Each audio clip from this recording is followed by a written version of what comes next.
ここより世界に痛みを。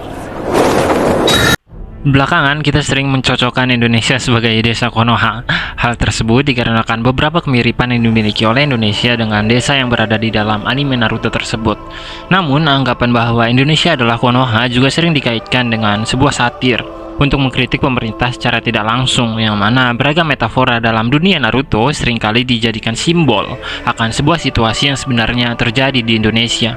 Namun, seperti yang para fans Naruto ketahui bahwa di dalam anime tersebut terdapat tokoh kunci yang bahkan mampu mengubah dan mempengaruhi cara berpikir dari peran utama dari serial tersebut, yakni Pain. Pemikiran Pain yang sangat berbeda dari kebanyakan manusia pada umumnya seolah mengacak-acak pikiran Naruto yang idealis.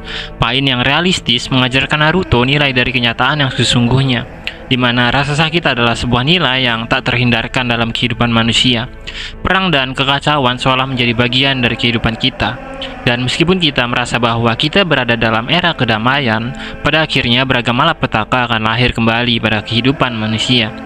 Kemudian saat Naruto ditanya cara untuk menyelesaikan rantai kebencian dan penderitaan tersebut, dirinya hanya menjawab tidak tahu. お前なら平和を作るためこの憎しみとどう向き合う。わかんねえ。そんなこと。 Jika negara kita sering dianggap sebagai Konoha, maka kita belum dipertemukan dengan Pain, seseorang yang mampu menyadarkan kita akan sebuah kebusukan dalam kenyataan, yang pelakunya seringkali tanpa kita sadari adalah kita sendiri sebagai masyarakat. Kita seringkali mencari kebahagiaan dengan beragam cara dan beragam patokan atau konsep yang telah tersedia untuk menggapai kebahagiaan itu sendiri. Namun, bagaimana dengan orang lain? Bagaimana jika kebahagiaan kita justru mengorbankan seseorang yang harus menderita untuk mendapatkan semua itu? Bagaimana jika kita selama ini hanya menutup mata pada beragam kerusakan nilai sosial yang ada di dalam kehidupan kita sehari-hari sebagai masyarakat? Kita berjalan dalam kehidupan seolah kita telah mengetahui banyak soal apa yang kita harus lakukan, hingga pada akhirnya kita dipertemukan dengan sebuah kondisi yang membuat kita merasa aneh, dan pada akhirnya kita sadar bahwa kita tidak cukup banyak mengetahui soal nilai-nilai dasar dalam kehidupan yang kita jalani. Selama ini kita hanya menganggap kebahagiaan yang kita cari adalah hak yang kita miliki sebagai manusia. Namun bagaimana jika orang lain melakukan hal yang sama? Yakni ketika seseorang berusaha mencari kebahagiaan tanpa peduli dengan keberadaan orang lain.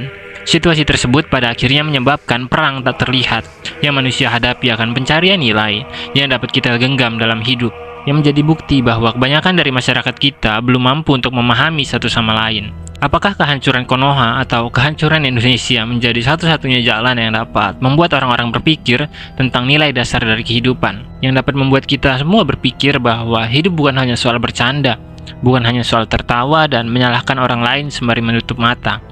Sekarang saat Pain atau rasa sakit itu datang, apa yang akan kita lakukan?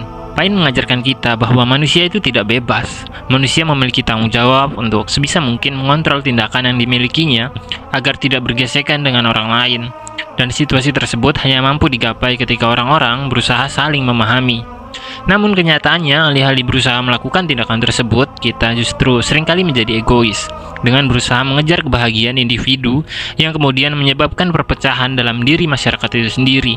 Hubungan yang dibangun antara seseorang dan orang lain tak lebih hanyalah sebuah formalitas yang menyebabkan ikatan dalam tubuh masyarakat itu sendiri menjadi lemah, yang tanpa sadar menyebabkan masyarakat menghancurkan dirinya sendiri dalam konteks identitas yang dimiliki.